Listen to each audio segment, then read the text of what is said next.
Assalamualaikum warahmatullahi wabarakatuh. Perkenalkan, nama saya Azahra Salsabila Andini, kelas 6C. Hari ini saya akan menceritakan kisah tentang Nabi Lut. Di dalam Al-Quran, surat Hud ayat 83, Nabi Lut diperintahkan oleh Allah untuk berdakwah pada kaum Sodom yang telah melakukan penyimpangan besar. Mereka memilih pasangan dari sesama jenisnya, bahkan dengan berani menantang Nabi Lut untuk menurunkan azab dari Allah. Namun, kaum Sodom tidak semudah itu dibalikkan pemikirannya. Mereka tetap melakukan kegiatan maksiat dan kejahatan. Kemudian, Nabi Lut memohon kepada Allah agar semua kaum Sodom diberi azab seberat-beratnya karena tidak mau mengikuti jalan yang benar dengan menyembah Allah dan terus melakukan perbuatan keji. Doa Nabi Lut akhirnya dikabulkan oleh Allah. Beberapa hari kemudian, datanglah 3 malaikat ke rumah Nabi Lut. Mereka menyamar sebagai orang yang rupawan. Tidak ada yang mengetahui tamu Nabi Lut terkecuali istrinya. Namun, istri Nabi Lut malah memberitahu keberadaan tamu-tamu suaminya kepada kaum Sodom. Dan terjadilah apa yang dikhawatirkan oleh Nabi Lut.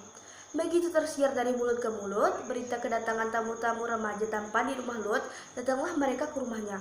Nabi Lut tidak membuka pintu bagi mereka dan berseru agar mereka kembali ke rumah masing-masing dan jangan mengganggu tamu-tamu yang datangnya dari jauh yang sepatutnya dihormati dan dimuliakan.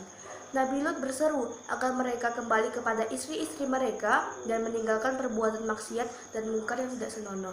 Sebelum mereka dilanda azab dan siksaan Allah, namun semua itu gagal karena tidak ada yang mendengarkan Nabi Lut.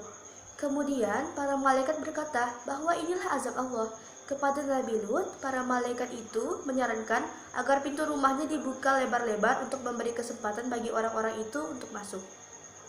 Namun malangnya, ketika pintu dibuka dan para penyerbu menyejakkan kaki untuk masuk, tiba-tiba gelaplah pandangan mereka dan tidak dapat melihat sesuatu. Mereka mengusap-ngusap mata, tapi ternyata sudah menjadi buta. Dan saat itu para jelmaan malaikat berseru kepada Nabi Lut agar meninggalkan segera perkampungan itu bersama keluarganya. Karena waktunya telah tiba bagi azab Allah yang akan ditimpakan. Para malaikat berpesan kepada Nabi Lut dan keluarganya agar perjalanan dan keluar kota dan jangan seorang pun dari mereka menoleh ke belakang. Nabi Lut keluar dari rumahnya sehabis tengah malam bersama keluarganya terdiri dari seorang istri dan 2 putrinya. Berjalan cepat menuju keluar kota dan tidak menoleh ke kanan maupun ke kiri sesuai dengan petunjuk para malaikat yang menjadi tamunya. Setelah rombongan Nabi Lut berhasil melewati batas kota Sodom saat fajar, bumi tiba-tiba berguncang hebat. Kota Sodom diombang-ambing seperti lautan, angin bertiup sangat kencang dari segala penjuru. Hujan lebat disertai petir, batu berterbangan dan sangat mengerikan. Orang-orang buta kaum Sodom yang tengah kebingungan langsung berlarian. Ada yang tertimbun oleh reruntuhan dan salah satu di antara mereka adalah istri Nabi Lut. Dan termasuk dalam orang-orang yang munafik di hadapan Allah Subhanahu wa Ta'ala. Oke, baik, sekian cerita tentang Nabi Lut hari ini.